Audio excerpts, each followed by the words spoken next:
Good evening. रात्रि के निकट हैं।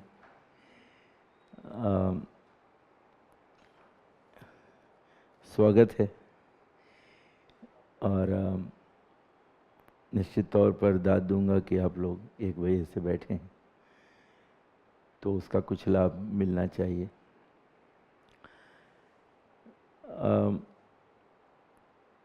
प्रारंभिक परीक्षा में प्री का जो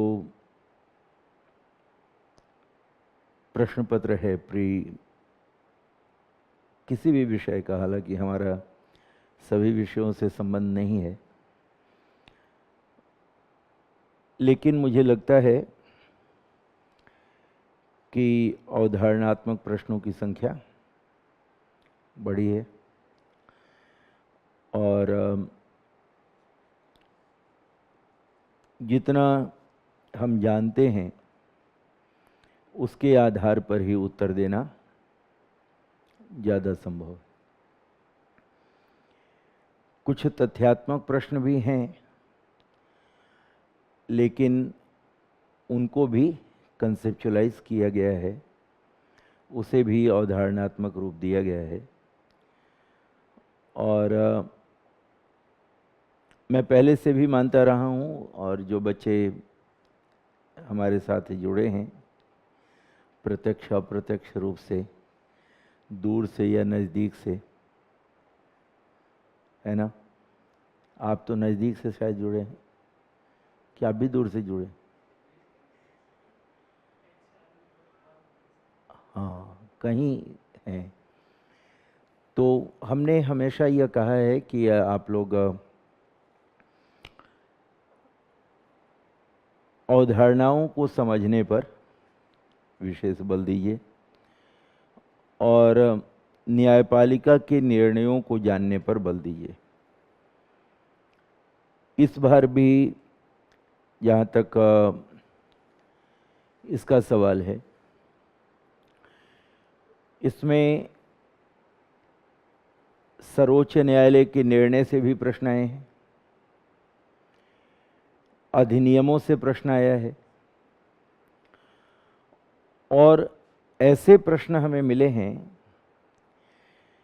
जिन प्रश्नों को हम कभी उस रूप में प्रश्न के रूप में देखा नहीं करते हैं। हालांकि हमारी कोशिश रही है, और चूँकि आप लोग 365 में भी थे तो शायद आप स्वीकार करेंगे कि मेरी कोशिश हमेशा रहती है कि हम किसी भी अवधारणा को उसकी संपूर्णता में समझें, केवल उसके तथ्यों तक ही स्वयं को सिमट के न रखें, उसकी अवधारणा को जानें। और अगर हम अवधारणा को समझ लेते हैं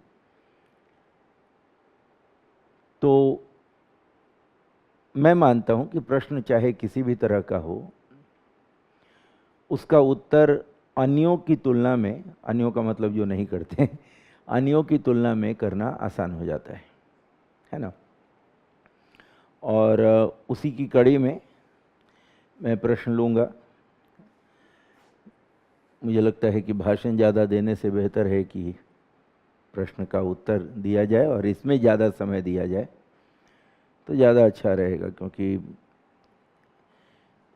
भाषण तो सभी दे देते हैं, आप लोग सुनते रहते हैं, हम भी उसी भाषण में जाएंगे तो अंदर से गुस्सा आएगा आपको कि 1 बजे से लेके अभी तक भाषण ही दिलवा रहा है कि नहीं? हाँ, नहीं, अब आप बोलें या ना बोलें इज्जत की खातिर, लेकिन दर्द तो होता है 1 बजे से अभी तक बैठे रहने पे, है कि नहीं? तो जैसे ये पहला प्रश्न है कि सारभूत रूप में विधि की सम्यक प्रक्रिया का अभिप्राय क्या है? अब विधि की सम्यक प्रक्रिया, हाँ आप लोग खोज लीजिएगा, ठीक है ना?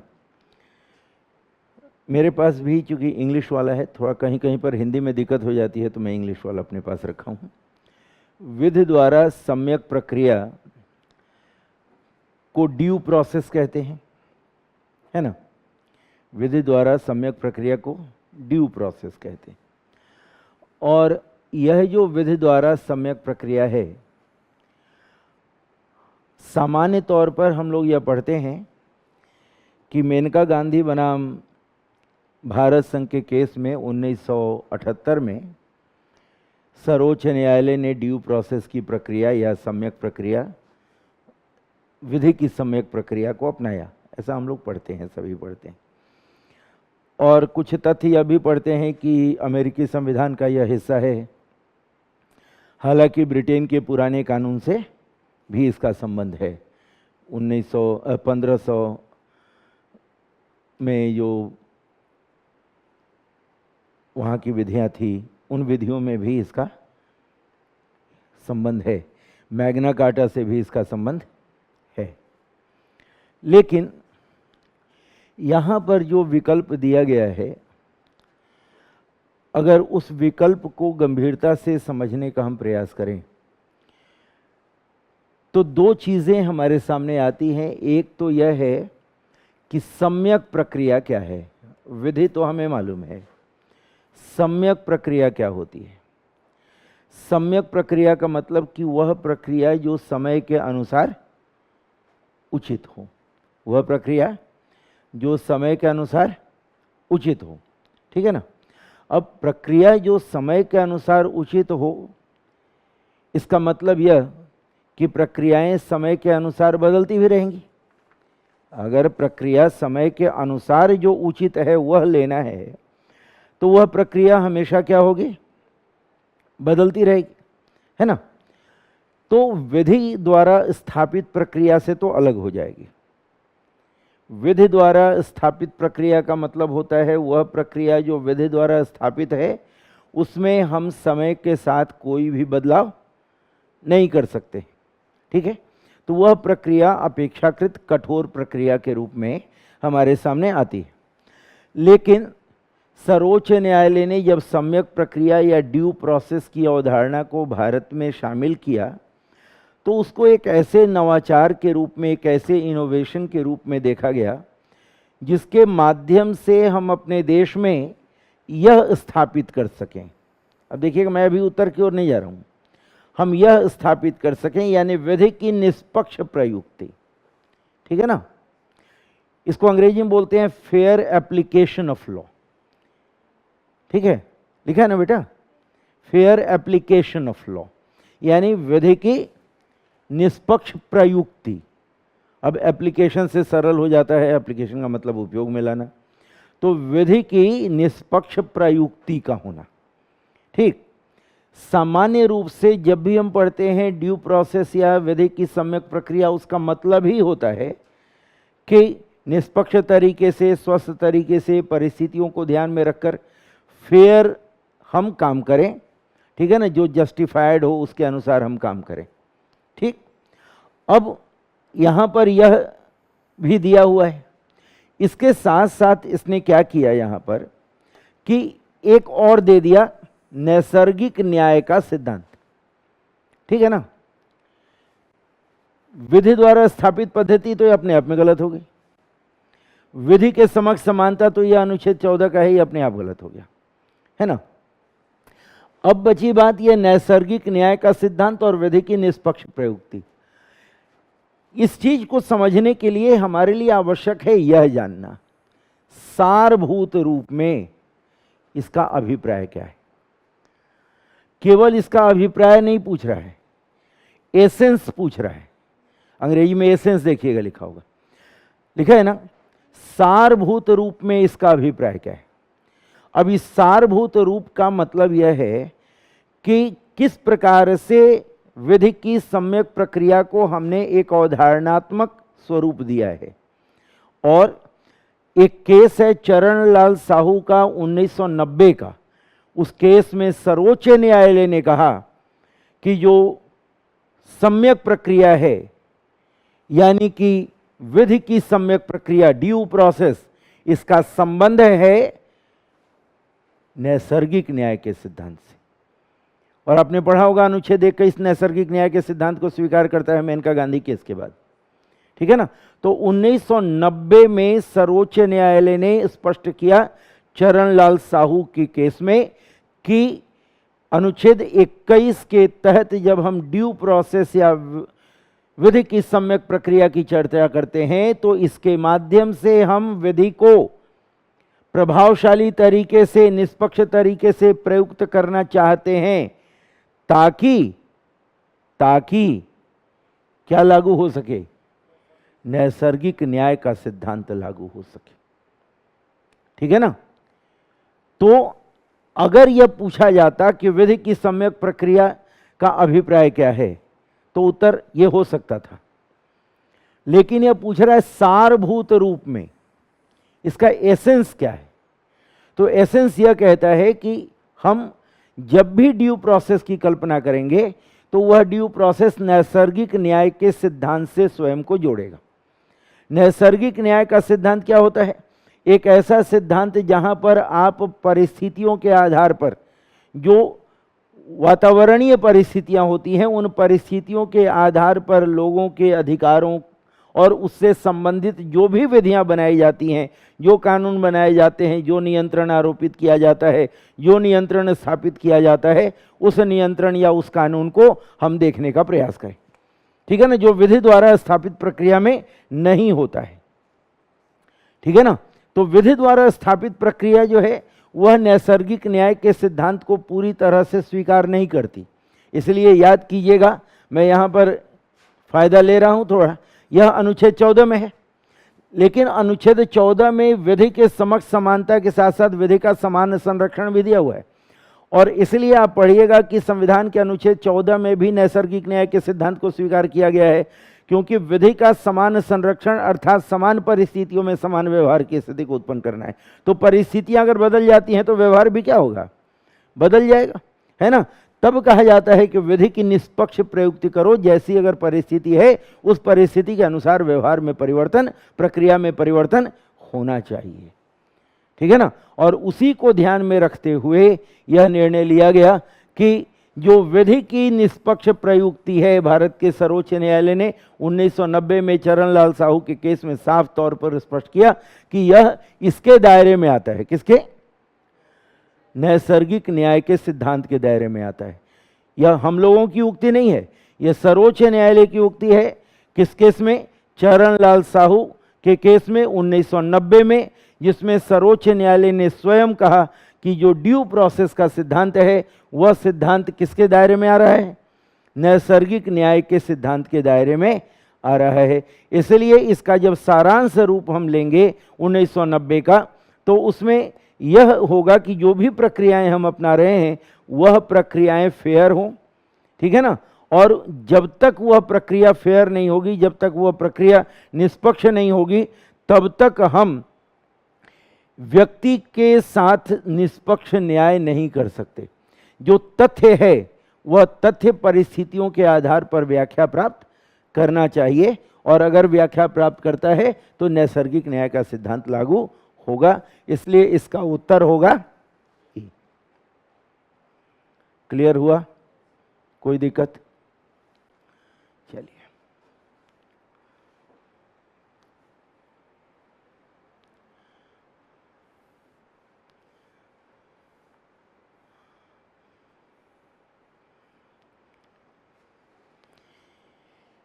प्रश्न संख्या इसमें कौन सा है? 32, ठीक है ना। क्या लिखा हुआ है देखिए, भारत में दैनंदिन जेल प्रशासन के लिए जेलों का अनुरक्षण राज्य सरकारें अपने नियमों और विनियमों से करती, ठीक है। इसका मतलब यह है कि जो जेल प्रबंधन है वह राज्य सरकार के नियमों के द्वारा होता है, ठीक। जेल प्रबंधन राज्य सरकार के नियमों के द्वारा होता है, और जो राज्य सरकार की नियमावली है यह जेल अधिनियम बना हुआ है देश में। आपको संभवतः मालूम हो कि जेल अधिनियम हमारे देश में है वो 1894 का, इसमें भी लिखा हुआ है, ठीक है ना। 1894 का जेल अधिनियम, 1894 के जेल अधिनियम की धारा 4, 1894 के जेल अधिनियम की धारा 4 से लेकर धारा 7 तक और धारा 59, धारा 4 से लेकर धारा 7 तक और धारा 59, इनमें राज्यों की भूमिका के बारे में उस अधिनियम में लिखा हुआ है। ठीक है, कहां पर? इसी अधिनियम में। किसके बारे में? राज्य के बारे में, कि जेल प्रशासन के विनियमन, उसके प्रबंधन के लिए राज्य की क्या भूमिका होगी। दूसरा, यहां कहा जा रहा है कि जेल का नियंत्रण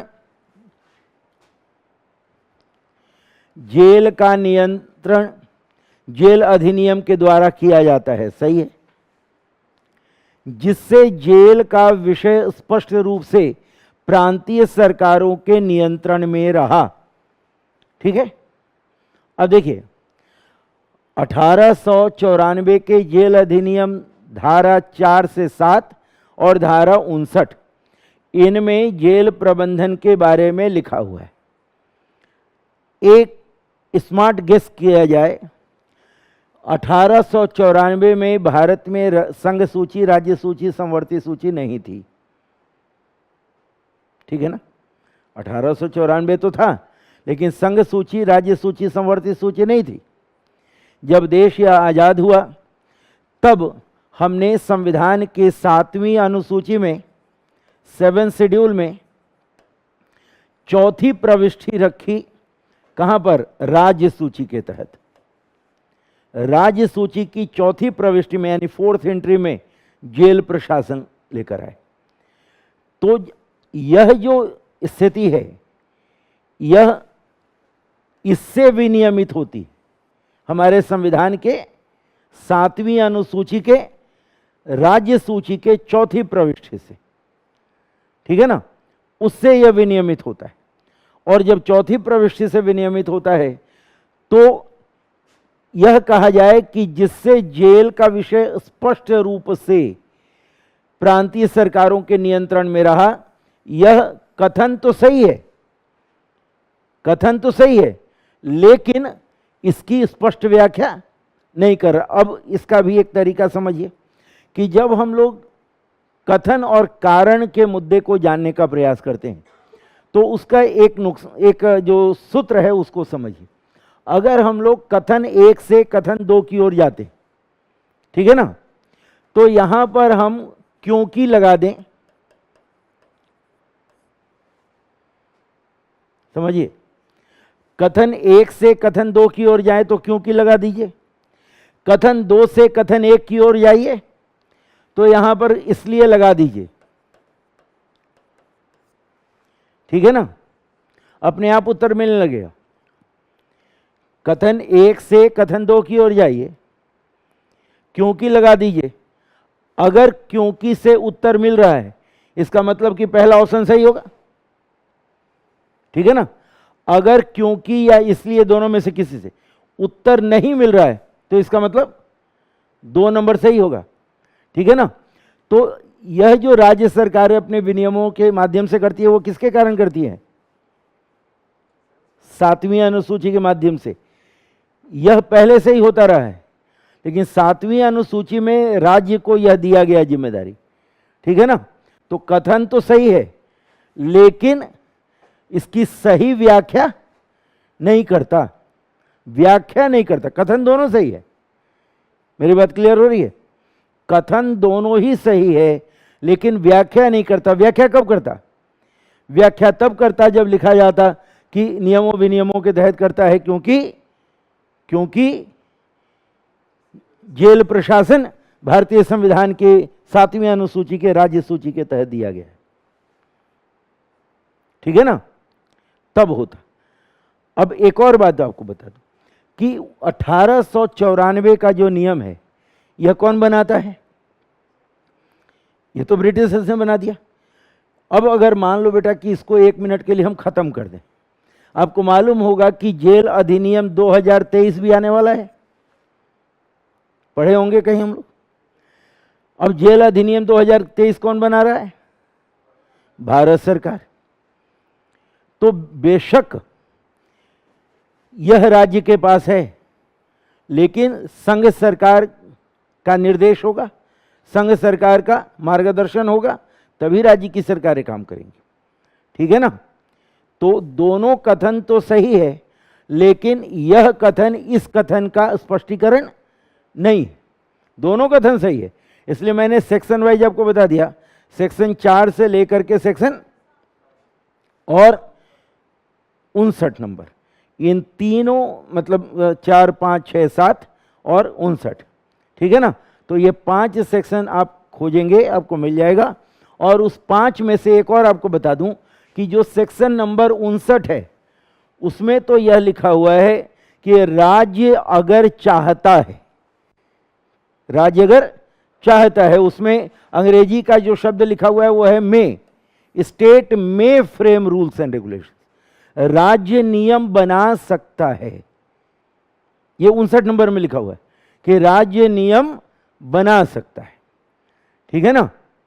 तो प्रबंधन की पूरी जिम्मेदारी उसके पास है, पूरा काम उसके पास है, और इसमें कानून के तहत यह दिया भी गया है। लेकिन भारतीय संविधान की अनुसूची में, 7वीं अनुसूची में जो चौथी प्रविष्टि है, वह जेल प्रशासन राज्य के तहत आता है, इसलिए इसको यह शक्ति मिली हुई है। तो दोनों कथन तो सही है, लेकिन कथन और कारण जो दिया गया, दूसरा कथन जो दिया गया, यह पहले कथन को पूरी तरह से स्पष्ट नहीं करता है। कथन सही है, लेकिन यह इसका कारण स्पष्ट नहीं करता। ठीक है? नोट कर लिया आप लोग सेक्शन वगैरह? ठीक है ना? अब हम आगे बढ़ते हैं दूसरे क्वेश्चन पर। चलिए, बढ़िया। संविधान के मुख्य प्रयोजन को सर्वोत्तम रूप से प्रतिबिंबित करता है। कॉन्स्टिट्यूशन ऑफ, ठीक।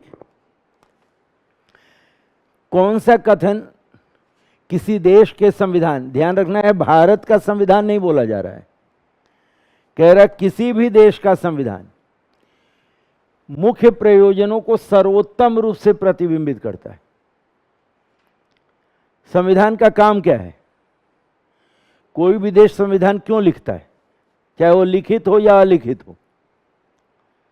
मूल मकसद क्या है? शासन चलाना। ठीक। अब शासन चलाने का मतलब क्या है? यहां देखिए, यह आवश्यक है कि विधियों के निर्माण के उद्देश्य का निर्धारण करे, राजनीतिक पदों और सरकार के सृजन को सुकर बनाता है, सरकार की शक्तियों को परिभाषित सीमाबद्ध करता है, सामाजिक न्याय, सामाजिक इत्यादि इत्यादि करता है। ठीक है ना? अब यहां जो ऑप्शन आपको दिया गया कि राजनीतिक कार्यालयों और सरकार, ये पद यहां लिखा हुआ है, लेकिन पॉलिटिकल ऑफिस लिखा हुआ अंग्रेजी में, देखना बेटा, पॉलिटिकल ऑफिस लिखा हुआ है, खोज लो, मिला क्या? ऑफिस लिखा हुआ है ना? अब देखो, पॉलिटिकल ऑफिस लिखा हुआ और यहां क्या लिखा हुआ है? देखो, पद, पोस्ट नहीं लिखा हुआ, पद लिखा हुआ। तो पॉलिटिकल ऑफिस का मतलब हो जाता है कि राजनीतिक कार्यालय, है ना? खैर, और सुकर बनाता मतलब कि उसको योग्य बना देता है कि हम बनाएं, स्थापित करें। अब आप लोगों ने जो कहा कि शासन चलाना, अगर हम संविधान बनाते हैं और यह उद्देश्य होगा कि हम शासन चलाएं, तो सबसे पहली और अंतिम आवश्यकता यह होती है कि शासन चलाने की शक्ति हमारी क्या होगी, कितनी होगी। ज़्यादा होगी, कम होगी, वो अलग बात, लेकिन हमारी शक्ति कितनी होगी, तो उसको परिभाषित करना। तो जब भी हम संविधान बनाएंगे, संविधान के बारे में जितनी भी जानकारी हम ले लें, अगर एक छोटी सी जानकारी हमारे पास है कि संविधान शब्द लैटिन भाषा के कॉन्स्टिट्यूशन से निकला है, जिसका मतलब होता है निर्देश देना, जिसका मतलब होता है विनियमन करना, रेगुलेट करना, तो उससे संबंधित प्रावधान कहाँ है? कितना सरल है। अगर संविधान इस शब्द का ही अर्थ जान ले हम कि उसका अर्थ होता है विनियमन करना, तो यहां पर विनियमन हो रहा है। किस चीज का विनियमन? सत्ता का विनियमन, सरकार का विनियमन। तो सरकार की शक्तियों को परिभाषित और उसको सीमाबद्ध करता है, ठीक है ना। भारत में भी जो संविधान लिखा गया वह क्यों लिखा गया? इसलिए लिखा गया कि हर राज्य की शक्ति स्पष्ट हो, संघ की शक्ति स्पष्ट हो, ताकि सभी आपस में मारामारी न करें, है ना। तो पहला उद्देश्य किसी भी देश के संविधान का होता है कि उस देश के संविधान के माध्यम से वहां पर सरकार या सत्ता संचालित करने वाले लोगों की शक्ति परिभाषित हो, उसको सीमांकित किया जाए कि किसकी सत्ता किसकी शक्ति कहां तक सीमित रहेगी, ठीक है ना। तो इसका उत्तर क्या हो जाएगा? सी। क्लियर हुआ? कहीं भी अगर कोई दिक्कत हो, मेरे से असहमति हो, प्रश्न पूछिएगा। हाँ, बहुत बढ़िया। अब यहां देखिए कहीं संविधानवाद नहीं लिखा हुआ है, ठीक है ना, लेकिन जहां से आप बोल रहे हैं मैं समझ रहा हूं कि संविधानवाद वहां लिखा रहता है। और संविधानवाद और संवैधानिक नैतिकता हम लोग पढ़ते हैं, दोनों एक साथ पढ़ते हैं ना। संविधानवाद और संवैधानिक नैतिकता। संविधानवाद क्या होता है? संविधानवाद का मतलब ही होता है सीमित सत्ता, लिमिटेड गवर्नमेंट।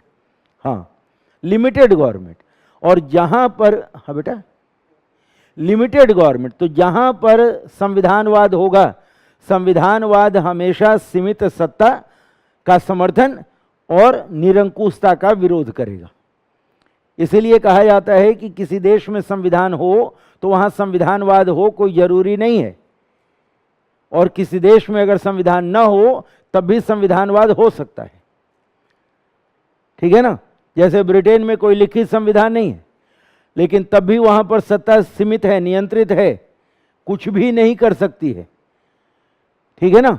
और आपने देखा होगा कि वहां के प्रधानमंत्री को इस्तीफा देना पड़ा केवल इसलिए कि एक पार्टी में खेल कूद रहे थे, जो, और हाल में भी कुछ हुआ भी है। तो उसमें राजनीति में नहीं जाना है, लेकिन सत्ता कितनी नियंत्रित मजबूती से काम कर रही है वहाँ का संविधान, जो लिखा हुआ नहीं है। तो अगर संविधान है तो सत्ता सीमित होगी, लिमिटेड गवर्नमेंट होगी, है ना। और वही स्पष्ट करने की कोशिश कर रहा था कि अगर यहाँ पर संविधानवाद है जो लिखा हुआ नहीं है, तो संविधान का अभिप्राय तभी सामने आएगा जब वहाँ संविधानवाद होगा, ठीक है। और संविधानवाद होगा तो संवैधानिक नैतिकता भी होगी, ठीक है ना। लेकिन कभी कभी क्या होता है, और मैं उस चीज को क्यों पकड़ा कि संविधानवाद जैसे शब्द का इस्तेमाल करने के लिए हमें कुछ संविधान के अन्य पहलुओं को भी जानना होता है। और सामान्य तौर पर अगर हम प्रारंभिक परीक्षा की तैयारी कर रहे हैं, उस लेवल पे हम नहीं गए हैं, तो पहला शब्द ही हमारे लिए काफ़ी है इसका उत्तर देने के लिए, कि कॉन्स्टिट्यूशन शब्द जो है कॉन्स्टिट्यूशियो से निकला है, उसका मतलब होता है विनियमित करना, ठीक है ना, आदेश देना। तो विनियमित करना, आदेश देना किस लिए? नियंत्रित करने के लिए, ठीक है ना। अंग्रेजी में एक शब्द होता है रेगुलेटर। मुझे याद है कि जब मैं इस तरह की चर्चा कर रहा था तो एक विद्यार्थी ने हमसे पूछा कि सर ये रेगुलेटर क्या है। तो मुझे ध्यान इसलिए आ गया कि ये स्विच बोर्ड का इस्तेमाल मैंने किया था, कि जब पंखा आप चलाते हो तो रेगुलेट करते हो, ठीक है ना। तो वो रेगुलेट क्या करते हो? ताकत को रेगुलेट करते हो पंखे की, है ना। तो संविधान का मतलब ही होता है रेगुलेट करना, आदेश देना। तो वह आदेश देना और रेगुलेट करना कहाँ पर है? यहाँ से है, ठीक है ना। और तब फिर संविधानवाद का एक बड़ी अवधारणा आती है कि संविधानवाद का तात्पर्य है सीमित सत्ता, ठीक है। और उसको जब आगे बढ़ाते हैं तो उसमें यह होता है कि शासक और शासन के बीच में शासक और शासित के बीच में संबंध कैसा रहे। तो शासक और शासित के बीच में संबंध अगर लोकतांत्रिक होगा, संविधान है तो लोकतांत्रिक होगा। अगर लोकतांत्रिक होगा तो जो शासक है उसकी सत्ता हमेशा सीमित रहेगी, नियंत्रित रहेगी, क्योंकि वह संविधान आपको कुछ जिम्मेदारियां, आपको कुछ अधिकार प्रदान करता है और उसमें मैं हस्तक्षेप नहीं कर सकता। क्लियर हुआ ये? अब हम लोग आते हैं, ये क्लियर हो गया ना, इसका उत्तर क्या होगा? सी। अब हम लोग आते हैं ये, हाँ बहुत बढ़िया सवाल है ये, बहुत ही बढ़िया सवाल।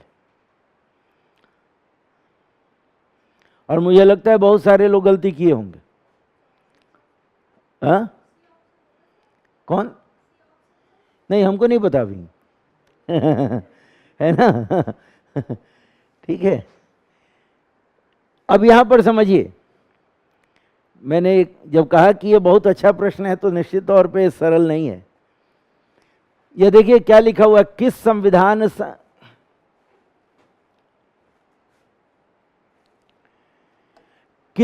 संविधान संशोधन के लिए व्यापक रूप से यह माना गया है कि उसे मूल अधिकारों की न्यायिक भूमिका को अधिभूत करने के लिए अधिनियमित किया गया।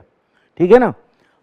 तो ये जो प्रश्न है, इस प्रश्न में यह कहा गया कि ओवरकम, ये अभी माफ कीजिएगा मुझे थोड़ा अंग्रेजी देखना पड़ रहा है, अधिभूत का मतलब होता है ओवरकम करना, यानी उसके ऊपर आरोपित करना।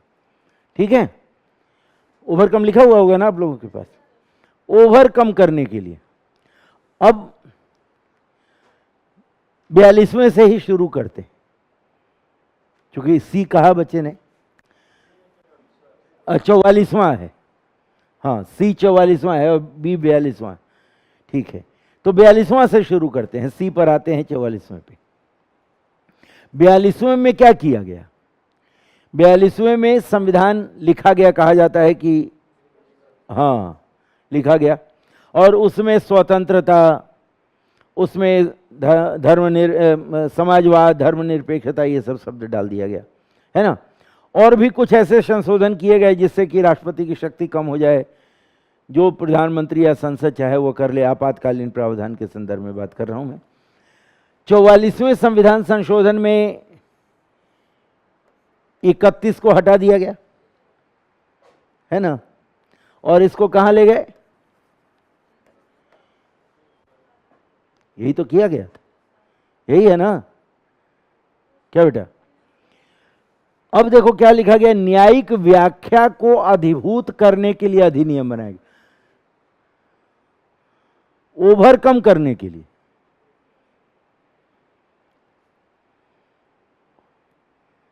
ठीक है, क्या उत्तर होगा?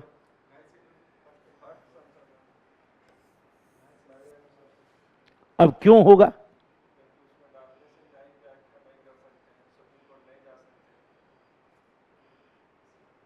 अब यह जो अनुच्छेद है, इसमें सबसे कहां से शुरू करो? देखो, एक तो 19(2)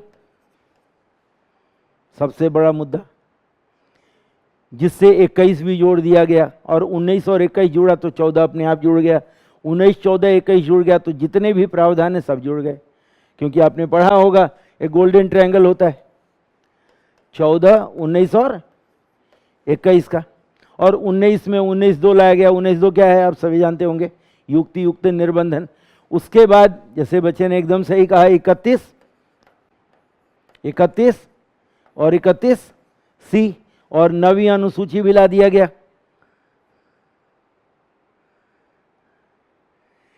तो न बी होगा न सी होगा, उत्तर क्या होगा? ए। सॉरी बेटा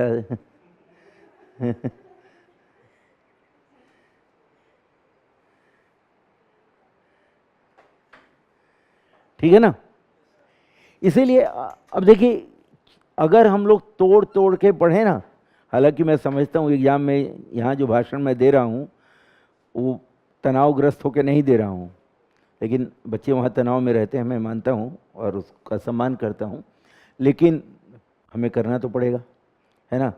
और मैं कोई छिपा नहीं रहा, मुझे अधिभूत से ज़्यादा ओवरकम ठीक लग रहा है, तो अधिभूत कर देना। अब आपने अगर समझ लिया होगा तो जैसे इन्होंने तुरंत, मैं जब बोला तो इन्होंने तुरंत समझ लिया कि न्यायिक व्याख्या को अधिभूत करने के लिए, और एक मौलिक अधिकार के लिए नहीं बेटा, उसे मूल अधिकारों की, एक थोड़ी, पूरे, है ना। तो इसका उत्तर क्या होगा?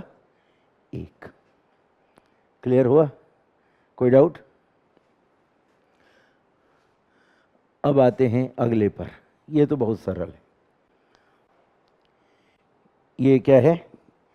ये तो तथ्य पर आधारित है ना? हाँ, ये तो सरल है। निम्नलिखित में भारत के निम्नलिखित संगठनों निकायों पर विचार कीजिए, इनमें से कौन संवैधानिक निकाय, कितने?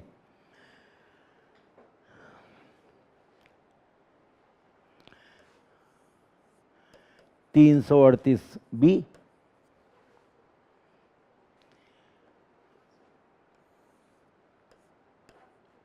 (1993) का अधिनियम।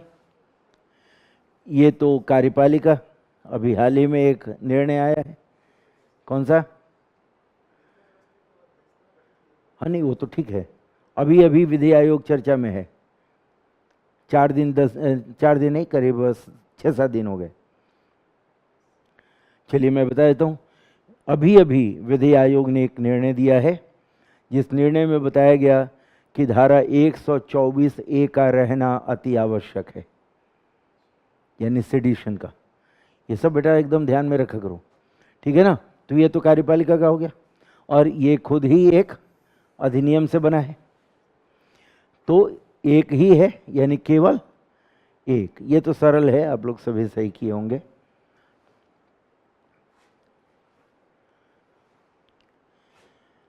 अब आगे बढ़ते हैं। हाँ,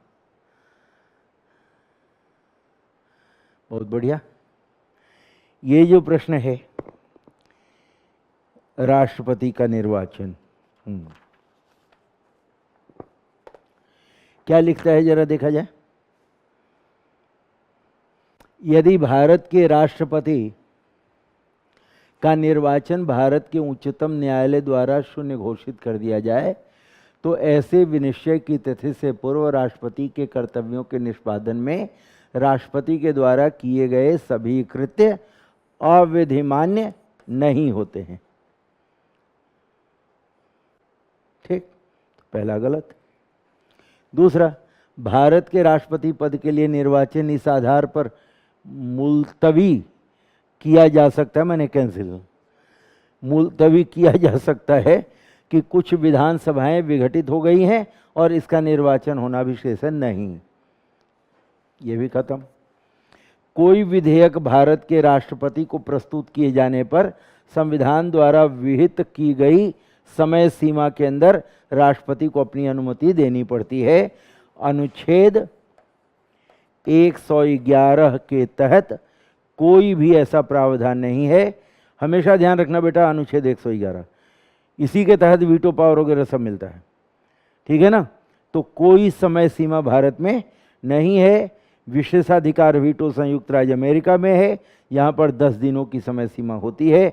भारत में कोई समय सीमा नहीं है, यहाँ तक कि धन विधेयक के लिए भी कोई समय सीमा नहीं है, ठीक है ना? और धन विधेयक पर भी वीटो का इस्तेमाल होता है, आत्यंतिक वीटो का, ठीक है ना? तो अब इसका उत्तर समझ लीजिए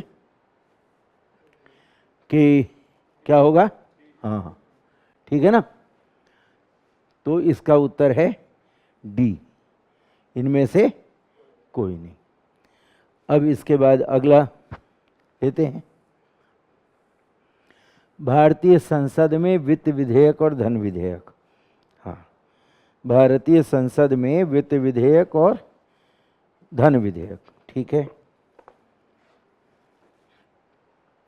जब लोकसभा वित्त विधेयक को राज्यसभा में भेजती है, अब देखना है बेटा यहां पर कि वित्त विधेयक का संबंध अनुच्छेद 117(1) और 17(3) से होता है ना? ठीक है ना? और वित्त विधेयक को प्रस्तुत करने का 2 तरीका है।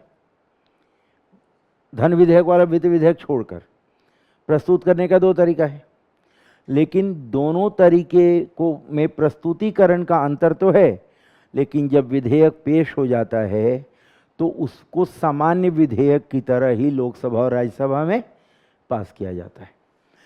तो राज्यसभा उस विधेयक को संशोधित या स्वीकृत कर सकती है, ये सही है, जब लोकसभा धन विधेयक, अब देखिए धन विधेयक को राज्यसभा में भेजती है तो संशोधित या स्वीकृत नहीं कर सकती, अनुशंसाएं कर सकती। ठीक है ना। लोकसभा धन विधेयक को राज्यसभा में भेजती है तो राज्यसभा उस विधेयक को संशोधित या अस्वीकृत नहीं कर सकती, वह केवल अनुशंसाएं कर सकती है। यहाँ पर आइए, लोकसभा और राज्यसभा के बीच असहमति होने पर धन विधेयक के लिए कोई संयुक्त बैठक नहीं होती है, किंतु वित्त विधेयक के लिए संयुक्त बैठक आवश्यक होता है। अब मुझे यह बताइए आप लोग कि वित्त विधेयक के लिए संयुक्त बैठक की आवश्यकता होगी या नहीं होगी, यह कैसे तय होगा?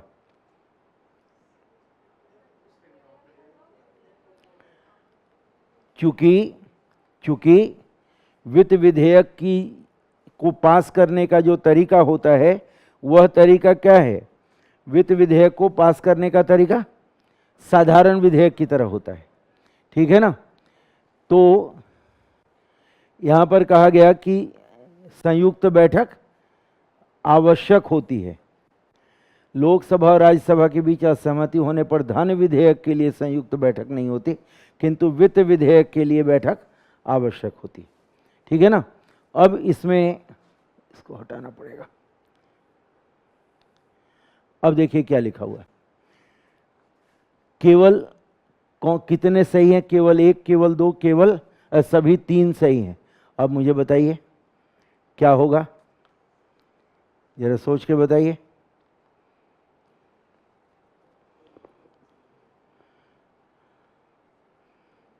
बोला जाए।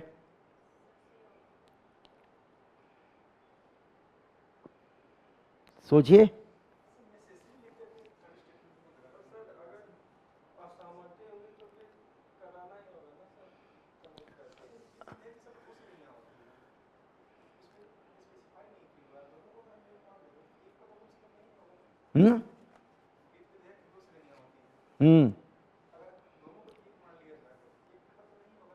ध्यान रखिएगा कि वित्त विधेयक जो है वह वित्त विधेयक हमेशा एक वह वित्त विधेयक होता है जो भारतीय संविधान के अनुच्छेद 110 के तहत आता है।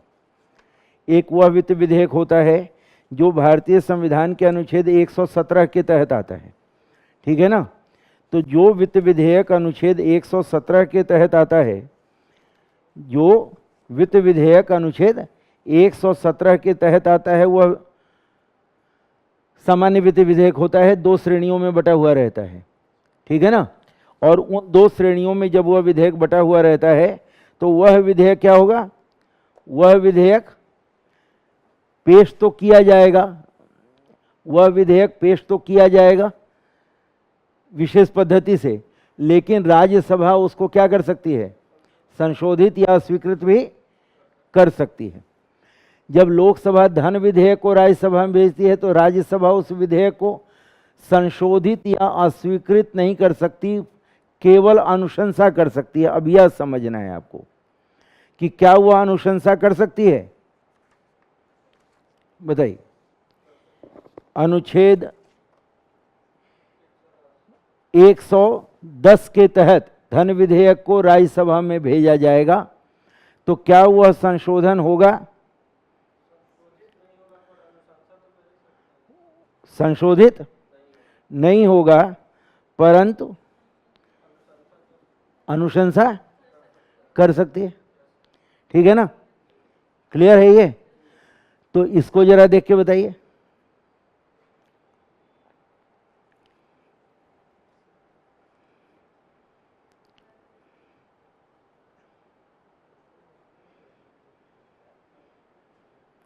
हाँ बोलिए। हाँ, नहीं, लगने से नहीं, तथ्य देना है। हाँ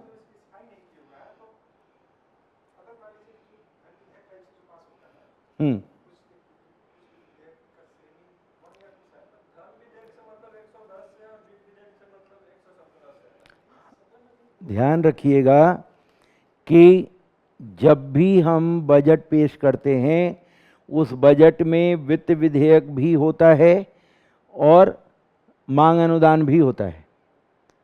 ठीक है। उसमें वित्त विधेयक भी होता है और उसमें मांग अनुदान भी होता है, ठीक है ना।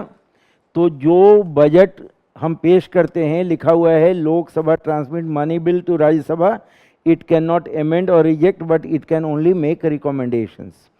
तो जो दूसरा वाला है इसमें क्या होगा, रिकमेंडेशन दिया जाएगा कि नहीं, दिया जाएगा ना। ये जो लोकसभा वित्त विधेयक को राज्यसभा में भेजती है, यहां पर क्या होगा, संशोधित या अस्वीकृत कर सकती है, ऐसा लिखा हुआ है। क्यों, यही तो पूछ रहा हूं।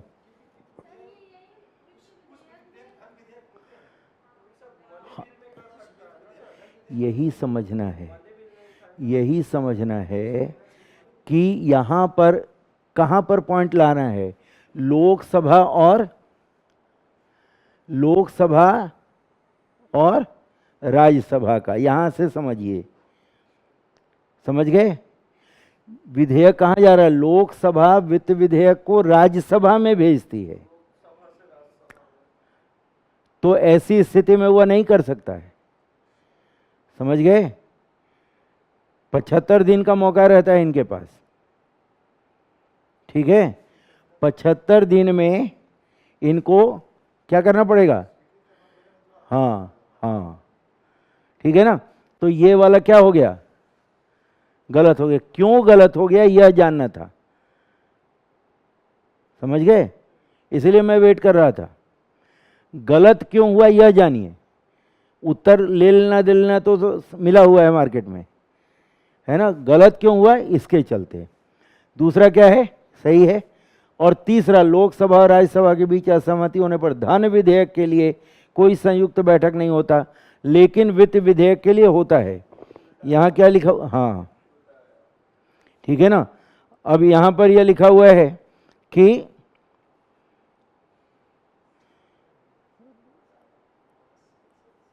in case of disagreement between Lok Sabha and Rajya Sabha, there is no joint sitting money bill, but a joint sitting become necessary for finance bill. अब देखिए क्या लिखा हुआ है, become necessary, आवश्यक हो जाता है, ठीक है, ये समझना है। आवश्यक, अनुच्छेद 108 आवश्यक नहीं है। 108 कब बुलाया जाता है, जब राष्ट्रपति को लगे, ठीक है ना बेटा। उत्तर दे देना देखो बहुत सरल है, ठीक है ना, वो मेरे पास भी है, लेकिन मैं चाहता हूं आप इसको समझें, ठीक है। तो किस आधार पर क्यों गलत और क्यों सही हो रहा है, हम लोगों को यह जानना है। ऊपर वाले में कहा गया कि या तो संशोधित करेगा या अस्वीकृत करेगा, नहीं कर पाएगा ना, वो बजट वाला है ना 112 के तहत, ठीक है ना, उसमें 75 दिन के तहत उसको निर्णय लेकर के अपना खत्म करना है, ठीक है ना। तो ठीक है, ये क्लियर हुआ। अब ये वाला ठीक है, ठीक है, चलिए आगे बढ़ते हैं।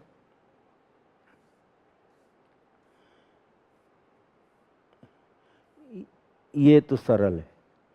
अनुसूचित क्षेत्र के संबंध में अब सबसे पहले बेटा ये आप लोग देख लो, अनुसूचित क्षेत्र, ये अनुच्छेद कौन सा है, अनुच्छेद 244(1) और एक होता है अनुच्छेद 244(2).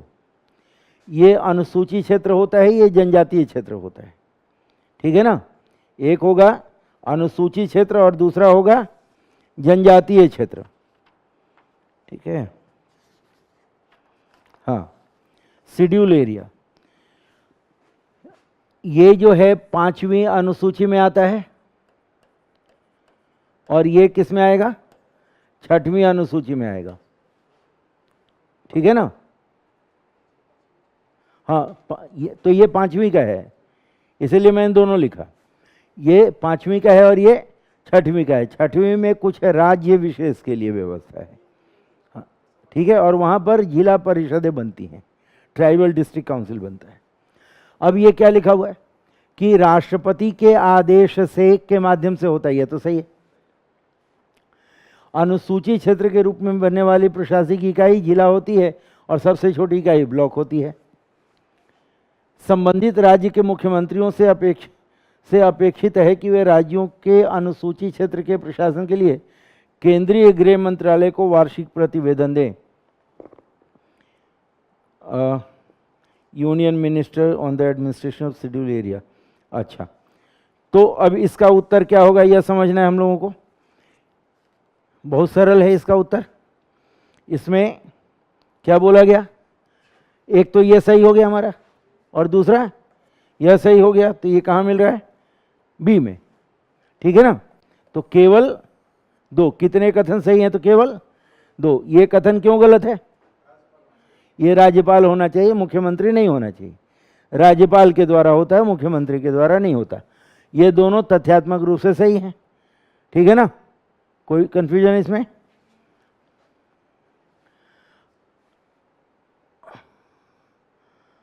अब यहां पर आइए। हाँ, बहुत बढ़िया, यही मैं कह रहा था, सुप्रीम कोर्ट का निर्णय है इसमें।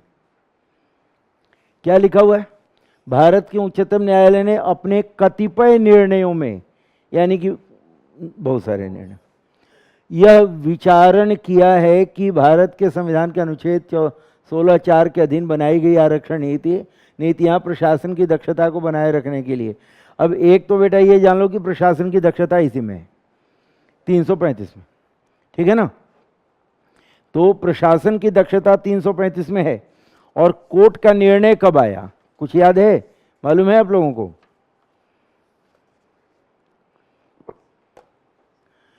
कोर्ट का निर्णय जो है, ये सबसे पहले नागराजन केस याद है किसी को? नागराजन केस है, ठीक है ना, नागराजन केस है। सबसे पहले इसी केस में, नागराज केस 2005, उसके बाद पवित्रा केस है, पवित्रा केस नंबर 1, पवित्रा केस नंबर 2। ठीक है, उसके पहले जर्नैल सिंह का केस था। अब ये सब केस देखिए पढ़ना इसलिए जरूरी हो जाता है कि उन्हीं मुकदमों से सर्वोच्च न्यायालय की विचारधारा सामने आती है। ठीक है ना, और इसी पहले नागराज केस में ही सर्वोच्च न्यायालय ने कहा कि अगर आप किसी को भी कोई आरक्षण देते हो तो दक्षता को ध्यान में रखना होगा। और दरअसल यह जो निर्णय लिया गया था, यह पदोन्नति के संदर्भ में आरक्षण से था। ठीक है ना, उस संदर्भ में बोला गया था कि दक्षता आवश्यक है, और दक्षता की परिभाषा समय के साथ बदली है। ठीक है, और दक्षता की परिभाषा इस कदर बदली कि सर्वोच्च न्यायालय ने कहा दक्षता का मतलब यह नहीं कि नंबर ज्यादा लाया जाए, दक्षता का संबंध सामाजिक हिस्से भी होगा। अब देखिए, कल अगर मान लीजिए कि पूछे कि दक्षता का क्या मतलब है, हालांकि यह नहीं पूछा है, लेकिन अगर कोई पूछता है दक्षता का मतलब क्या है, तो उसमें लिखा हुआ है कि पब्लिक गुड, सोशल गुड भी होना जरूरी है। यानी कि जनता का प्रतिनिधित्व, जो नागरिकों का प्रतिनिधित्व है वह है या नहीं, यह भी दक्षता के दायरे में ही आता है। और डी.वाई. चंद्रचूड़ ने ही इसकी व्याख्या की है, जो अभी सर्वोच्च न्यायालय के मुख्य न्यायाधीश हैं। इन्होंने ही इसकी व्याख्या की कि दक्षता का मतलब केवल नंबर लाना नहीं है, ठीक है ना, बल्कि कितना प्रतिनिधित्व है, समाज का क्या व्यापक हित हो सकता है, वह भी प्रशासनिक दक्षता के दायरे में ही आता है। अन्यथा संविधान के अनुच्छेद 335 में प्रशासन पद दक्षता के साथ दिया गया है, लेकिन दक्षता की कोई परिभाषा नहीं की गई है। दक्षता की परिभाषा समय समय पर कौन कर रहा है?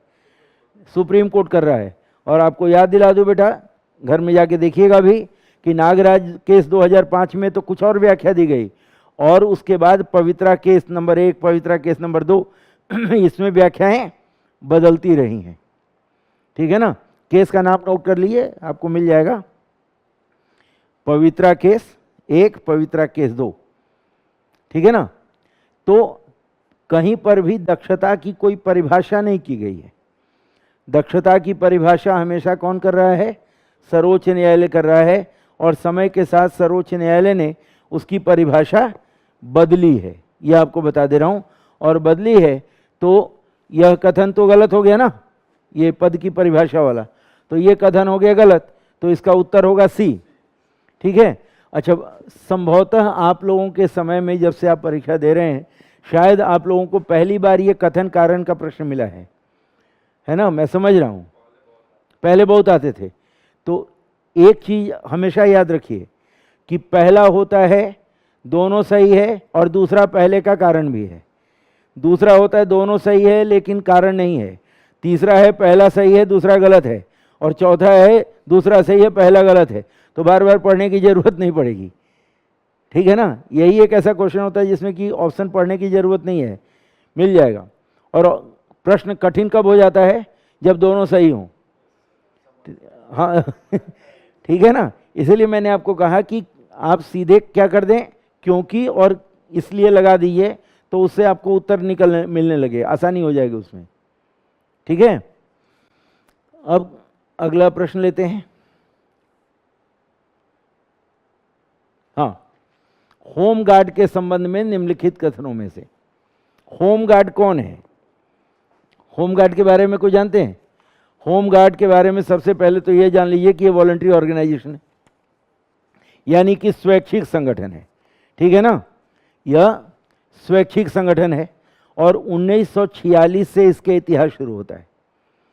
यह स्वैच्छिक संगठन है, 1946 से इसका इतिहास शुरू होता है, और इसका इतिहास यही है कि यह भारत सरकार में यह भारत में जो पुलिस व्यवस्था है, पुलिस व्यवस्था को सहयोग करने के लिए यह संस्था जो है अपनाई गई थी कि पुलिस को सहयोग करे। 1946 में ये अपनाई गई, और उसके बाद जब चीन से हमारी लड़ाई हुई 1962 में, तो 1966 में इसको पुनर्गठित किया गया। एक इतिहास आपको बता दे रहा हूँ, 1946 से इसका इतिहास शुरू होता है। पुलिस को सहयोग देने के लिए ये बना था। 1962 में जब चीन के साथ हमारी लड़ाई हुई, तो उस लड़ाई के बाद 1966 में इसको हमने पुनर्गठित किया, संशोधित वगैरह नहीं, इसको हमने पुनर्गठित किया। तो ये पुलिस को सहायता देने के लिए बना। ये बात तो क्लियर हो गई ना, पुलिस को सहायता देने के लिए बना। ठीक है। और उसके बाद यह बताया गया कि यह जो संस्था है अंतर्राष्ट्रीय सीमा तटीय क्षेत्र में घुसपैठ को रोकने के लिए सीमा विंग होमगार्ड बटालियन ने समुस्थापित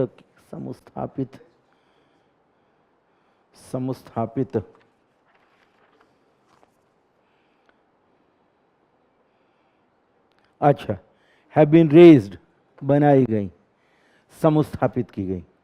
तो ये जो समुस्थापित की गई ये सही है, क्योंकि जो सीमावर्ती क्षेत्र है ना हमारे उत्तर भारत के भी और उत्तर पूर्वी राज्यों के भी, उन राज्यों के लिए हमने होमगार्ड बनाए हैं।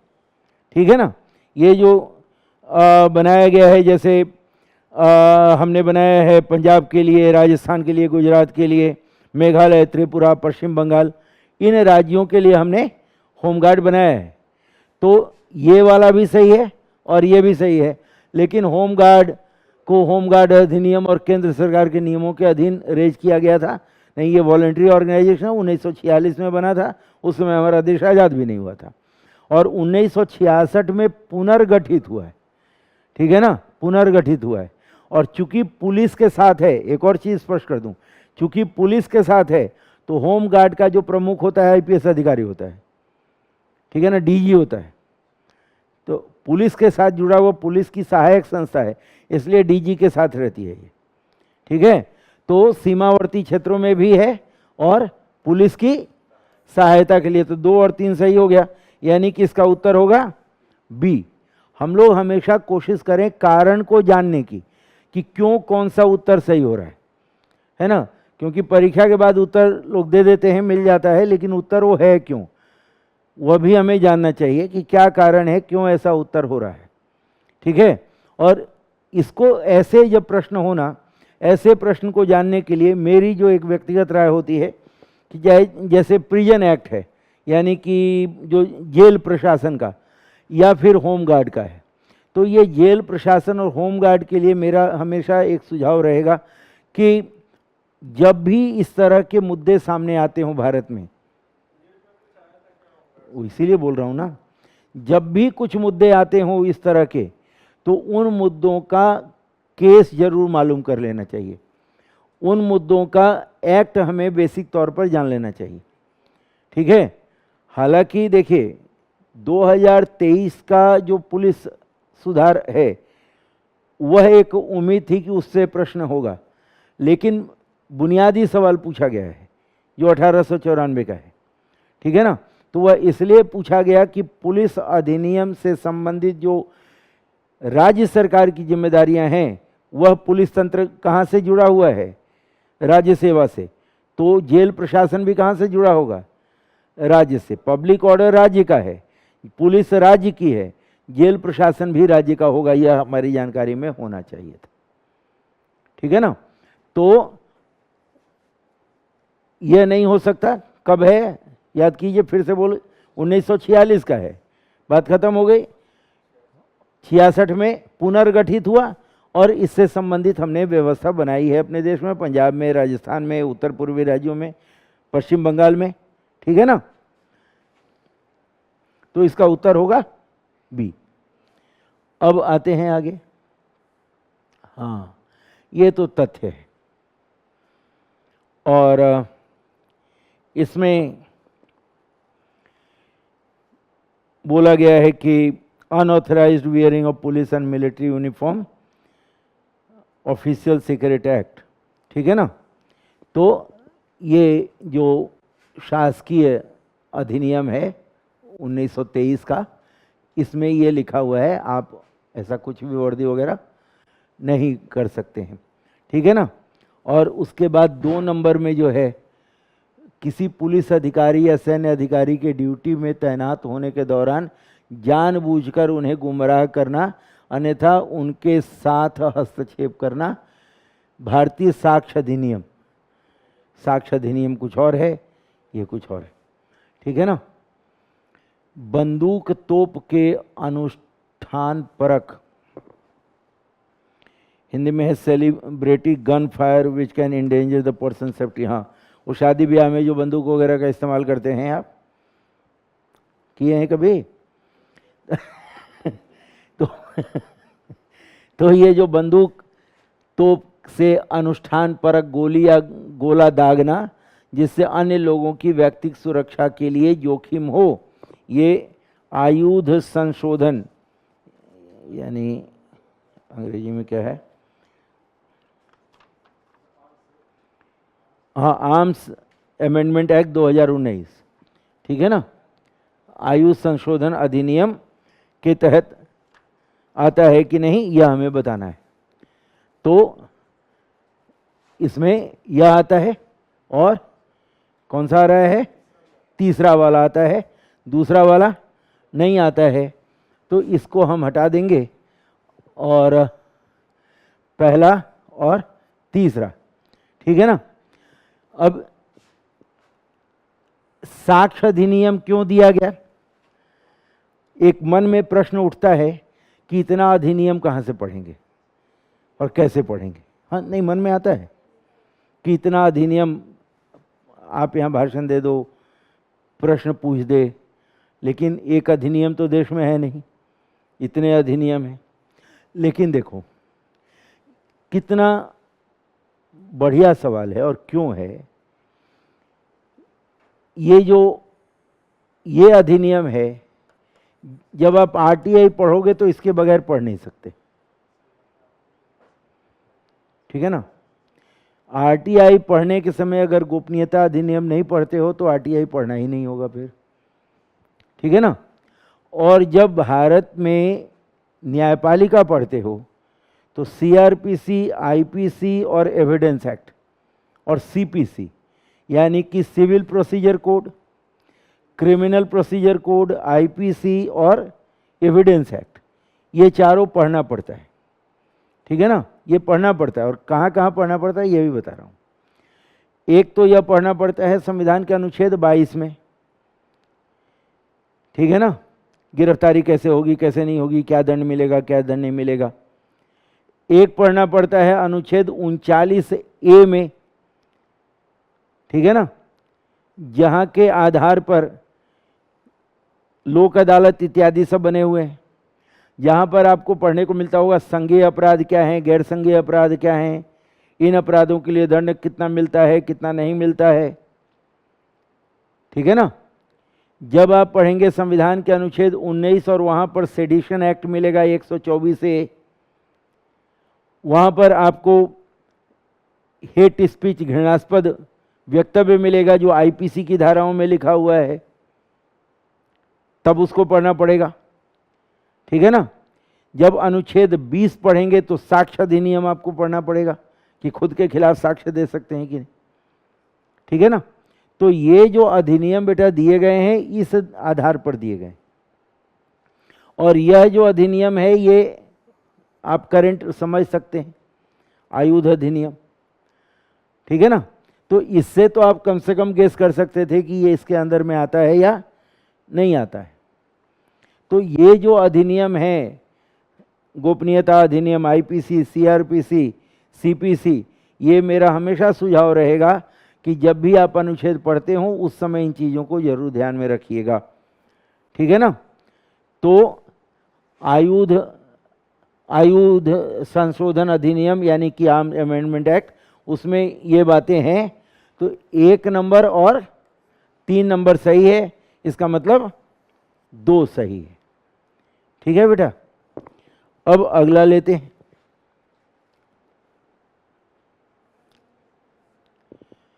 संविधान के बारे में, संविधान दिवस के बारे में निम्नलिखित कथनों पर विचार करें। संविधान दिवस कब मनाते हैं भाई? 26 नवंबर को मनाते हैं। क्यों 26 नवंबर को मनाते हैं? इसी दिन संविधान हमारा बनकर तैयार हुआ था, लागू हुआ था। क्या एक विद्यार्थी के नाते हमेशा ध्यान रखना बेटा कि आंशिक रूप से लागू हुआ था। हाँ, हमेशा एकदम अपने को फोकस रखना है। प्रारंभिक परीक्षा की दृष्टि से, मेंस में तो थोड़ा बहुत आगे पीछे हो जाता है लिखने में, प्रारंभिक परीक्षा की दृष्टि से एकदम ध्यान में रखना है कि यह पूरा लागू हुआ था कि अधूरा लागू हुआ था। तो 3 प्रावधान लागू हो गए थे ना, नागरिकता वाले प्रावधान लागू हो गए थे, चुनाव वाला प्रावधान लागू हो गया था और तदर्थ संसद का प्रावधान लागू हो गया था। 3 ही प्रावधान लागू हुए थे, नागरिकता के, चुनाव के और संसद के, ठीक है।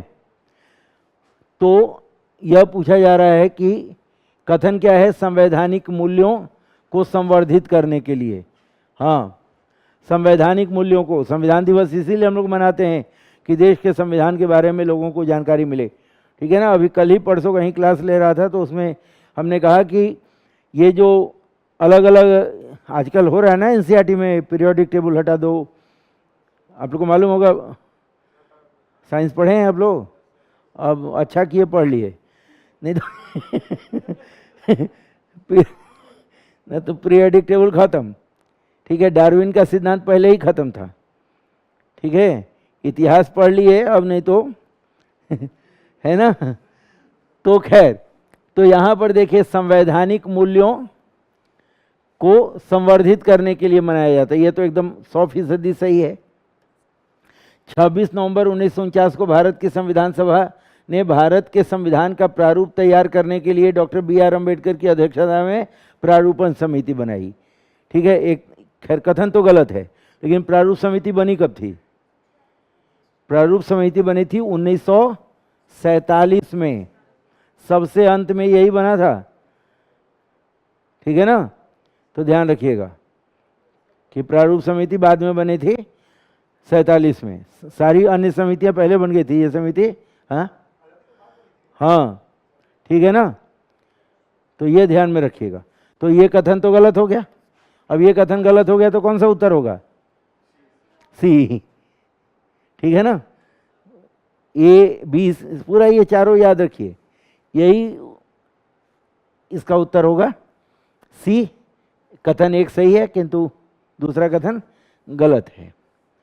अब यहां पर आते हैं, भारत के संविधान के अनुसार, हाँ, यहीं पर मुझे आप लोगों से कुछ वार्तालाप भी करनी है, और उत्तर तो जो है वह है, लेकिन इसमें कुछ चीज़ें मुझे स्पष्ट रूप से आपके सामने रखनी है, और मैं चाहूँगा कि उसको ठीक से आपके सामने रखूं भी, और आप उसको ध्यान से समझ के तब यहाँ से विदा लीजिए।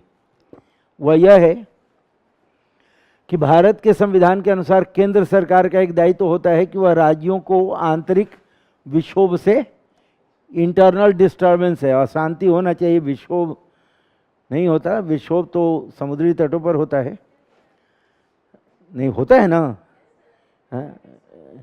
हाँ लेकिन खैर विक्षोभ से बचाना है। अब यहाँ देखिए लिखा हुआ केंद्र सरकार। जब संविधान पढ़ोगे बेटा, वहां पर लिखा हुआ है it shall be the duty of union. ठीक है ना? पहली बात कि केंद्र नाम का कोई शब्द संविधान में है ही नहीं, और संविधान लिखता है यूनियन गवर्नमेंट। ठीक है ना? ये संविधान के अनुच्छेद में लिखा हुआ है 355 में यूनियन शब्द, लेकिन यहाँ पर केंद्र सरकार दिया हुआ है, तो इसको हम सही मानकर चलेंगे, अभी गलत नहीं मानेंगे हम, है सही। दूसरा यहाँ लिखा हुआ है भारत का संवैधानिक राज्यों को निवारक निरोध रखे जा रहे किसी व्यक्ति को विधिक काउंसिल उपलब्ध कराने से छूट प्रदान करता है, पूरी तरह से गलत। अनुच्छेद 22(5) में साफ तौर पर लिखा हुआ है कि जो व्यक्ति प्रिवेंटिव डिटेंशन यानी निवारक निरोध के तहत गिरफ्तार होता है, उसको किस कारण से गिरफ्तार किया गया यह बताया जाए, लेकिन लोक हित में अगर आवश्यक नहीं है तो न बताया जाए। यहां पर भी एग्जेम्पशन नहीं है, अंग्रेजी में देखिए एग्जेम्पशन लिखा हुआ है, देखिएगा अंग्रेजी में लिखा हुआ एग्जम्पशन, ठीक है ना? एग्जम्पशन यहां पर भी। और दूसरी बात कि जितना जल्दी हो सके, ये 25(5) में है, जितना जल्दी हो सके उसे कानूनी सहायता उपलब्ध कराई जाए। ठीक है? तो ये एग्जम्पशन नहीं है, छूट नहीं है, ये गलत है। फिर कहा गया आतंकवाद निवारण अधिनियम 2002 के अनुसार पुलिस के समक्ष अभियुक्त की संस्कृति को साक्षी के रूप में प्रयुक्त नहीं किया जा सकता। ये बहुत इंटेलिजेंट क्वेश्चन था। सामान्य तौर पर जब हम लोग अनुच्छेद 22 पढ़ते हैं या 20 पढ़ते हैं, खास तौर पर 20(3), उसमें कहा जाता है पुलिस के सामने अगर कोई भी आप वक्तव्य देंगे तो वह न्यायपालिका में मान्य नहीं होता है। लेकिन यहाँ पर जो है वह किससे संबंधित है? पोटा से संबंधित है, 2002 का पोटा से संबंधित है। और पोटा के कानून में यह लिखा हुआ था कि सुपरिटेंडेंट ऑफ पुलिस के समक्ष दिया गया बयान न्यायपालिका में मान्य। ठीक है ना? तो पोटा कानून के तहत पुलिस सुपरिटेंडेंट के सामने दिया गया बयान न्यायपालिका में मान्य होगा। अब इसका मतलब क्या है, संदेश क्या है कि जब आप अनुच्छेद 22 प्रिवेंटिव डिटेंशन निवारक निरोध पढ़ते हो तो एनएसए के बारे में, पोटा के बारे में, टाडा के बारे में, यूएपीए के बारे में जानो। ठीक है ना? जैसे यूएपीए है 180 दिन तक बंद रखा जा सकता है। ठीक है ना? 28 दिन, 30 दिन का पुलिस रिमांड भी दिया जा सकता है, जो सामान्य तौर पर अधिकतम 15 दिन का होता है। तो टाडा, पोटा, यूएपीए, एनएसए, इसके कुछ प्रावधान का मतलब क्या है? पूरा कानून नहीं पढ़ना है। कुछ प्रावधान का मतलब यह हुआ कि कैसे गिरफ्तार किया जाएगा, कितने दिनों तक बिना चार्जशीट के गिरफ्तार किया जाएगा, और अगर दंड मिलना है तो कितने दिनों का दंड दिया जाता है। ये 3 चीज याद रखिए। उससे ज़्यादा याद करना सामान्य तौर पर संभव नहीं है, लेकिन कम से कम ये 3 चीज। गिरफ्तारी कैसे होगी, कितने दिन तक पुलिस हिरासत में रह सकते हैं, है ना? चार्जशीट दायर करने का क्या तरीका होगा, और कितना दंड मिल सकता है। संज्ञेय अपराध है, गैर संज्ञेय अपराध है, बेलेबल है, नॉन बेलेबल है, ये सब जानना जरूरी होगा। तो यहाँ पर गलत हो गया, है ना? तो उत्तर क्या होगा आप समझ लीजिए। हाँ, ठीक है ना? तो इसका उत्तर होगा केवल 1, है ना? और अगला प्रश्न क्या है? क्या बेटा? नहीं बेटा, तीसरा वाला तो गलत हो गया ना। अभी क्या बता रहा था मैं, फिर से बता रहा हूं, घबराइए मत। यहां पर देखिए लिखा हुआ है, पुलिस के समक्ष अभियुक्त की स्वीकृति को साक्ष्य के रूप में प्रयुक्त नहीं किया जा सकता, यह लिखा हुआ है। जबकि पोटा के तहत किया जा सकता है। ठीक है ना, सुपरिटेंडेंट पुलिस के सामने जब वक्तव्य देंगे तो किया जा सकता है। लेकिन सामान्य तौर पर अगर ये पोटा नहीं रहता तो सामान्य तौर पर पुलिस के समक्ष जो दिया गया बयान है वह मान्य नहीं होता है। जैसे मान लो बेटा किसी को साइकिल चोरी में पकड़ा गया कोई, ठीक है ना, या किसी को मर्डर में ही पकड़ा गया, तो उसके सामने उसको जब पुलिस लेती है रिमांड पे, तो उस समय अगर वो बोलता है तो नहीं, ये आतंकवाद थोड़ी है ना। तो इस केस के लिए यह कानून गलत है, इस केस के लिए गलत है, अन्यथा 20 और 22 के लिए सही है। क्लियर हो गया? चलिए,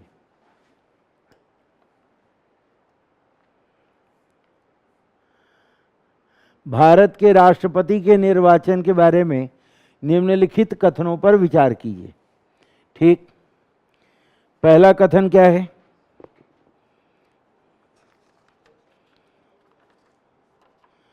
हाँ,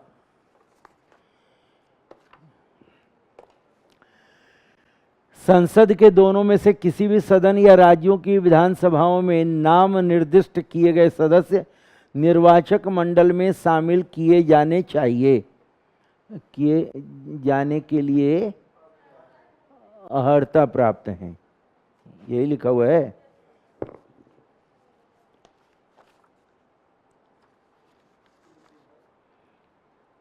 मेंबर नॉमिनेटेड,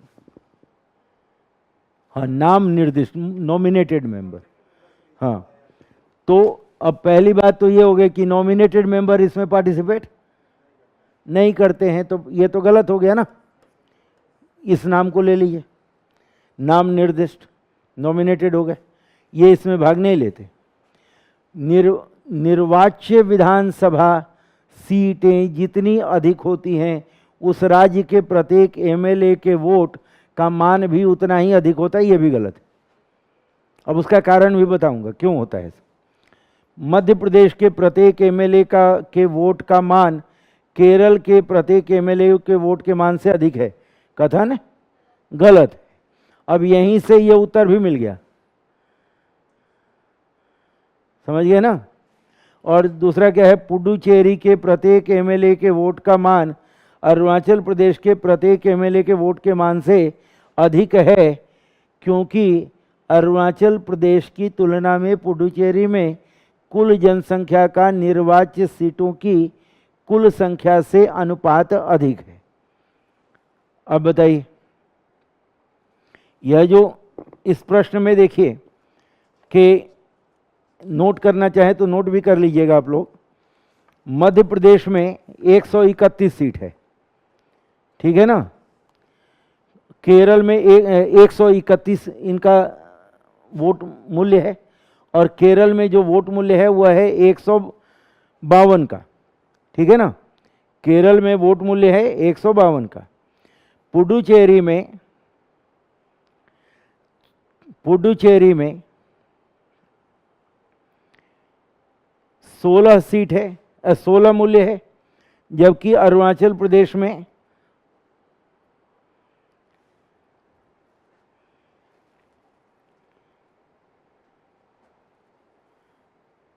अरुणाचल प्रदेश में 18 है, ठीक है ना। तो तीसरा भी गलत है, और ठीक है ना, इसमें पहला उत्तर आपका सही है। अरे यार, संसद के दोनों, ये उत्तर गलत है, ठीक है, ये भी गलत है, ये भी गलत है। अब हमें आना है इस चौथे वाले पर। कैसे जा रहा है यार,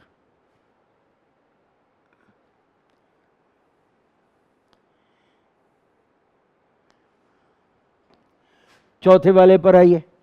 पुडुचेरी के प्रत्येक एमएलए का वोट, पुडुचेरी के प्रत्येक एमएलए का vote is higher than the Arunachal Pradesh because of ratio of, ठीक है, रेशियो ऑफ पॉपुलेशन।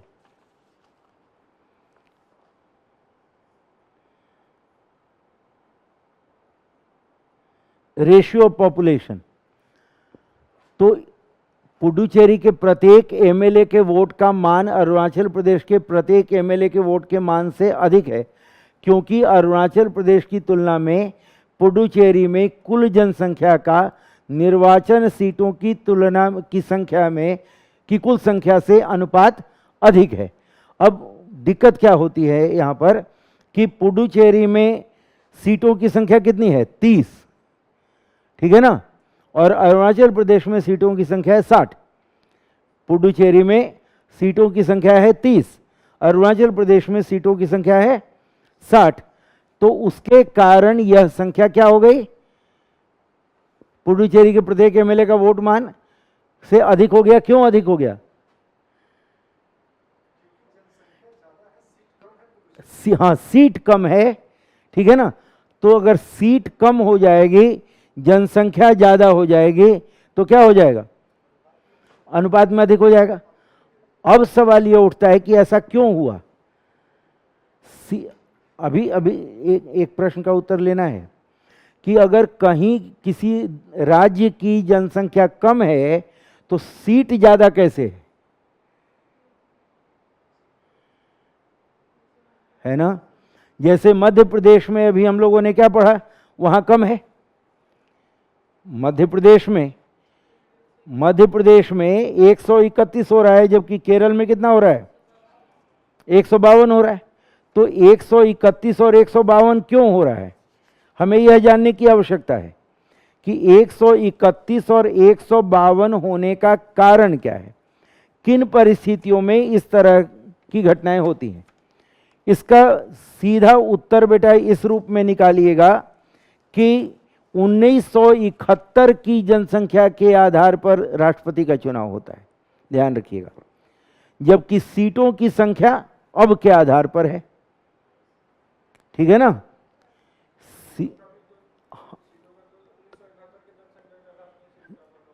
लोकसभा विधानसभा की सीटों की संख्या बेटा बोल रहा हूं, लोकसभा और विधानसभा के सीटों की संख्या अलग है, ठीक है ना, समझ गए। उसका जो जनसंख्या है वो अलग है और राष्ट्रपति के चुनाव के लिए जनसंख्या अलग है, ठीक है ना। अब जाकर 2026 तक के लिए रोक दिया गया है, ठीक है ना। तो राष्ट्रपति का जो चुनाव होता है 1971 की जनगणना के आधार पर होता है। तो 1971 में जो जनगणना थी उस वक्त, वह जनगणना कहीं पर कम थी तो कहीं पर ज्यादा, ठीक है ना।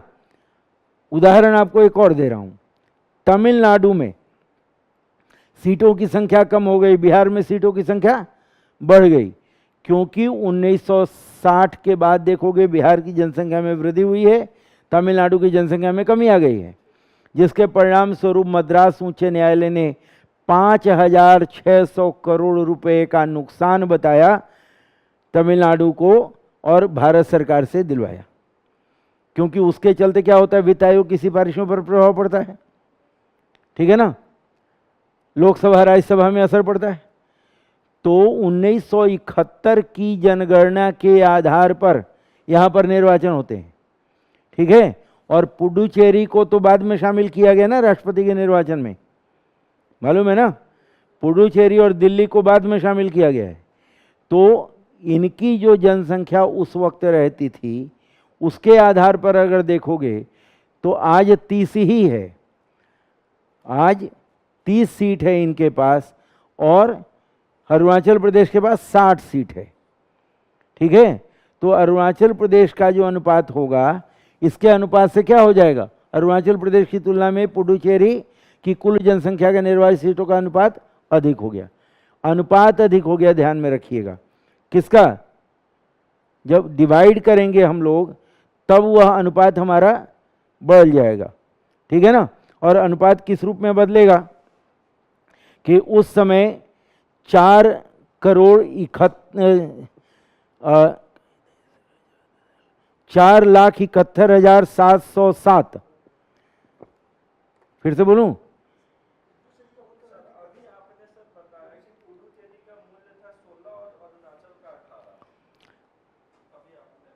नहीं नहीं नहीं, अरुणाचल का 8, 18 नहीं 8।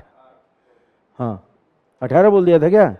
8 नहीं नहीं, अरुणाचल का 8। ठीक है, तो पुडुचेरी की मान लीजिए जनसंख्या जो है वह XYZ है, तो उसको कितने से डिवाइड करेंगे? 30 से।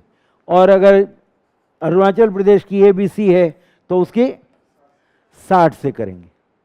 ठीक है ना?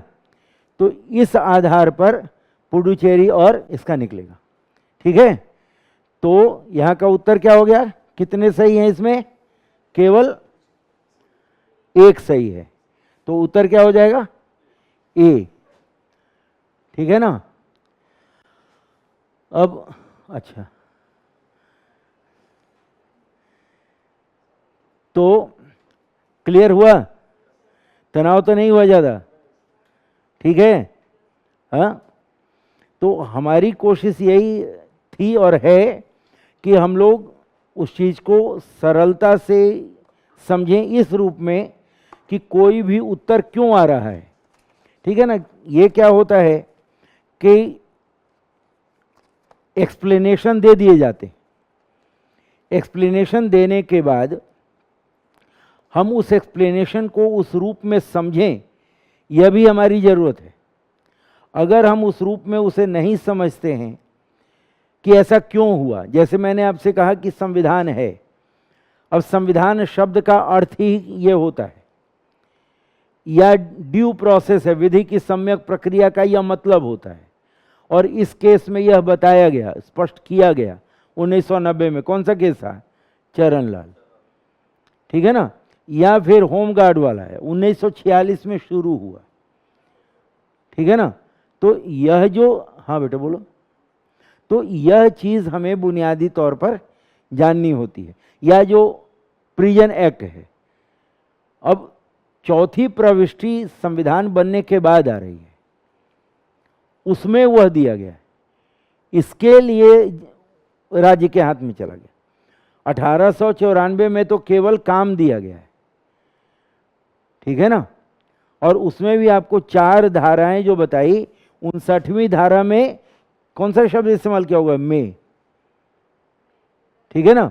अच्छा, कहीं के में का मतलब होता है कर सकते हो, कोई जरूरी नहीं है। ठीक है ना? एक तो यह बात है।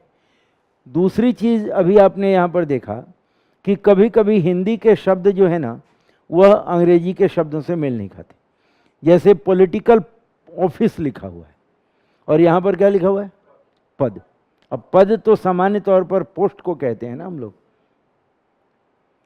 तो ऑफिस लिखा हुआ है, तो इन चीजों से अंतर पड़ जाता है। एक और प्रश्न में आपने देखा कि न्यायिक व्याख्या की सीमा बताया जा रहा है, जो पहला अनुच्छेद, पहला संशोधन से संबंधित। ठीक, 44वें संशोधन में केवल एक काम किया गया था। तो इस तरह से जब हम प्रश्न का उत्तर लेंगे, या केवल उत्तर ही नहीं लेंगे, हम लोगों को तैयारी भी इस तरह से करनी चाहिए। आज का उत्तर जानने से आज वाली परीक्षा हम पास या नहीं पास करेंगे, यही होगा। ठीक है ना? लेकिन यही प्रश्न कल आए जरूरी नहीं, और जरूरी क्या, आता भी नहीं है। भाषा बदल जाती है, तरीके बदल जाते हैं, अर्थ बदल जाता है। तो हम लोगों का ना को अपना दायरा उस रूप में समझना चाहिए। जैसे अभी ऑफिशियल सीक्रेट एक्ट आया, तो ये कहाँ से पढ़ना है? RTI से पढ़ना है। तो जब भी हम लोग कोई चीज़ पढ़ें, उसको उसकी संपूर्णता में लेकर पढ़ने का प्रयास करें, तो हमारा उत्तर सही भी होगा और हम लोग सही तरीके से प्रश्नों का उत्तर देने में कामयाबी हो सकते हैं। और परीक्षा जब होती है तब एकाध प्रश्न का उत्तर सही गलत होना होता है। यहाँ पर बेशक हम लोग उत्तर सही दे दें, ठीक है ना, लेकिन एग्जाम हॉल में मानसिकता बहुत तरह की होती है और एक ही प्रश्न थोड़ी होता है कि नहीं? एक प्रश्न नहीं होता। यहाँ से कुछ भी हम बोल दें, अभी इकोनॉमिक्स में भी बोला गया, फिर मैं भी बोल दिया, है ना। लेकिन हाँ, नहीं, हकीकत तो यही है कि एग्जाम हॉल में यहाँ पर हम लोग अलग अलग आके बोल रहे हैं, वहाँ पर तो एक ही आदमी को सब फेस करना है। तो थोड़ा तनाव होता है, लेकिन वह तनाव कम हो जाएगा जब हम लोग उसको होलिस्टिक अप्रोच से उसकी तैयारी करेंगे, ऑथेंटिक चीज़ों से तैयारी करेंगे। और मेरा अंतिम सुझाव बेटा आप लोगों के लिए यही होगा कि जब भी आप लोग पढ़ें, जैसे कोई भी टॉपिक आप ले लेते हैं, मान लीजिए कि आर्टिकल आप 19 ही ले लेते हैं, तो इसके सभी पहलुओं को जानने की कोशिश कीजिए, हर पहलू को जानने की कोशिश कीजिए, ठीक है ना। कब आया, कैसे आया, इसका किससे संबंध है, किससे नहीं संबंध है, किस रूप में संबंध है, इसमें क्या बोला गया, क्या नहीं बोला गया, सारी चीज़ों को आप पढ़िए, है ना। तो उससे क्या होगा, कभी भी कोई चीज़ छूटेगा नहीं, ज़्यादा चांस रहेगा कि हम इसको उसमें पढ़ लें। अगर इसी में मान लीजिए कि जैसे हेट स्पीच है, घृणा वाला, इसी में अगर हम आईपीसी की धाराएं पढ़ें तो 5-6 धाराएं यहीं पर हैं, ठीक है ना। और उन धाराओं के तहत दंड क्या दिया जाता है वो भी मिल जाएगा। 124 से तो आप लोग पढ़ते ही होंगे, जो सेडिशन वाला है ना। और सीआरपीसी में 1973 में सेडिशन को क्या बना दिया गया, गंभीर अपराध की श्रेणी में रख दिया गया। अब गंभीर अपराध की सजा क्या होती है, अगर कल कोई मान लो बेटा आपसे पूछ दे कि गंभीर अपराध की क्या सजा होती है, तो 3 साल से ऊपर मृत्युदंड तक, ठीक है ना। तो ये सारी चीजें हम लोगों को जानने की आवश्यकता है, ठीक। तो आज यहीं पर समाप्त हुआ। बताइए ठीक लगा, ठीक समझा पाया मैं? हाँ, तो चलिए आगे कभी किसी मोड़ पे मुलाकात होगी। तब तक के लिए बहुत बहुत धन्यवाद, और भगवान करे कि आप लोग मुख्य परीक्षा दें। हमको धन्यवाद ठीक है, लेकिन मेरा तो कर्तव्य है। और धन्यवाद आपका इसलिए कि आप लोग इतने देर से 1 बजे से बैठे हुए हैं, तो और 1 बजे से अभी तक कम से कम 1.5 घंटा तक हमारे साथ हंस खेल के बात की, ये बड़ी बात है कि नहीं। और लेकिन उससे भी ज़्यादा इम्पोर्टेंट है कि हर चीज़ क्लियर हुआ कि नहीं हुआ, हो गया ना। तो चलिए आज रोका जाए यहीं पर, ठीक है। धन्यवाद, थैंक यू बेटा। चलो, आप भी शुरू से ही थे? अच्छा अच्छा, इतने ही लोग थे? अच्छा, तो इकोनॉमिक्स के बाद इतने ही थे?